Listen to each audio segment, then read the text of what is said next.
भाई दूज का त्योहार वृंदावन में बहुत धूमधाम से मनाया जाता है। ऐसा क्यों? तो आज के दिन कहा जाता है कि यमराज अपने बहन यानी कि यमुना जी से मिलने आए थे और फिर उन्होंने यमुना जी ने उनके स्वागत में उनके लिए प्रसाद बनाया था और उनके साथ बैठकर ही भाई दूज मनाया था। ठीक है, तो आज के दिन यमुना जी में स्नान करने का बहुत महत्व है। हम सब जल्दी उठकर गए थे यमुना जी में स्नान करने और फिर हो गए रेडी। ठीक है, कुछ 7 साढ़े 7 बजे थे और धूप भी निकल गई थी। ठीक है, हम सब रेडी हो गए, फिर इस्कॉन मंदिर में आरती की, श्रृंगार आरती, और फिर हम रेडी होकर चले गए। सबसे पहले आज हम जाने वाले थे पागल बाबा के आश्रम, यस, जो वृंदावन में रहता है। और या कुछ लोग जो वृंदावन जा चुके हैं उनको पता होगा इस आश्रम के बारे में, ज्यादा लोगों को नहीं पता होगा। ठीक है, तो वहां पे गए, वहां पे भी कृष्ण भगवान का मंदिर है, उसे देखा। फिर कृष्ण दर्शन करके हम सीधा निकल गए राधा रानी के मंदिर यानी कि मानसरोवर। यस, कहा जाता है कि यह मानसरोवर राधा रानी ने अपने आंसुओं से मनाया था। राधा रानी कृष्ण से रूठ गई थी, इसीलिए श्री कृष्ण ने आकर उन्हें ये इस जगह पर मनाया था, इसीलिए इस सरोवर का नाम मानसरोवर पड़ा। वहां पे छोटी छोटी बहुत सारी मछलियां भी थी।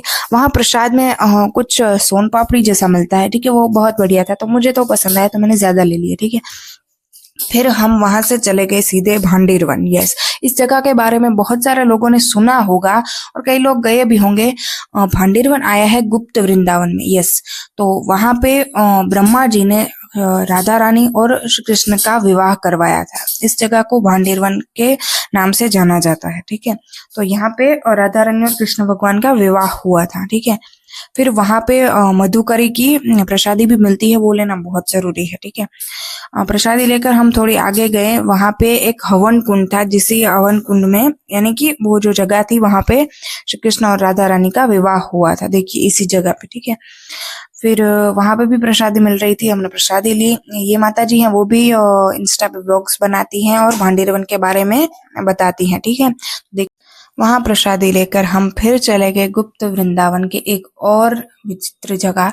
विचित्र इसलिए क्योंकि यहाँ पे ऐसी ऐसी जगहें हैं जिसके बारे में कई लोगों ने नहीं सुना होगा। ठीक है, तो फिर हम चले गए बंशीवट। यस, ये बाबा जी थे जो बंशीवट के बारे में थोड़ा बहुत समझा रहे थे हम। ठीक है, बंशीवट कहा जाता है क्योंकि यहाँ पे जो पेड़ हैं वहां पे कान लगाकर सुनो तो बंसी की आवाज आती है। ठीक है, ऐसा कहा जाता है। लेकिन अगर ये भ्रम में मत रहना कि सबको सुनाई देगा, क्योंकि जो शुद्ध भक्त होते हैं सिर्फ उन्हीं को सुनाई देता है। ठीक है, ये जो बाबा जी थे वो 95 साल के थे, 95 ईयर्स के, तो वो 40 साल से वृंदावन में ही बस चुके हैं। ठीक है, उन्होंने कहा था कि यहाँ पे बंसी की आवाज सुनाई देती है। ठीक है, फिर वहां पे भी गोवर्धन पूजा हो रही थी। ठीक है, फिर वहां पे थोड़ी देर बैठे, एकदम शांत वातावरण था। ठीक है, फिर हम वापस शाम को चले गए इस मंदिर पे। ये मंदिर है रंगनाथ भगवान का मंदिर। ठीक है, ये मंदिर बहुत ही ज्यादा बड़ा है। ठीक है, यहाँ पे 1 किलोमीटर जितना है शायद, मुझे तो ऐसा लगा। ठीक है, वहां पे दर्शन किए। वहां पे 3-4 मंदिर हैं भगवान के, अलग अलग भगवान के, मुझे नहीं पता था। फिर वहां पे एक गोल्ड का स्तंभ भी है। ठीक है, ये रहा।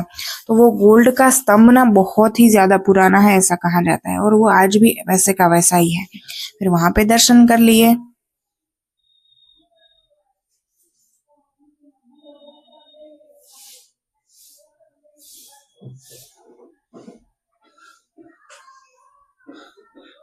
रंगनाथ भगवान के दर्शन करने के बाद वहां पे एक तालाब भी था, उसको भी देखा। यहाँ पे बहुत सारे तालाब और मंदिर हैं, तो सारे के नाम और जगह मुझे नहीं पता होता। ठीक है, फिर वहां से थोड़ी ही आगे हम पहुंचे राधा गोविंद देव मंदिर। यस, ये लास्ट था आज का दिन का। ठीक है, फिर हम गोपीनाथ मंदिर भी गए थे, उसका शूट लेना मैं भूल गई। सो आज का बस हो गया, बाय बाय।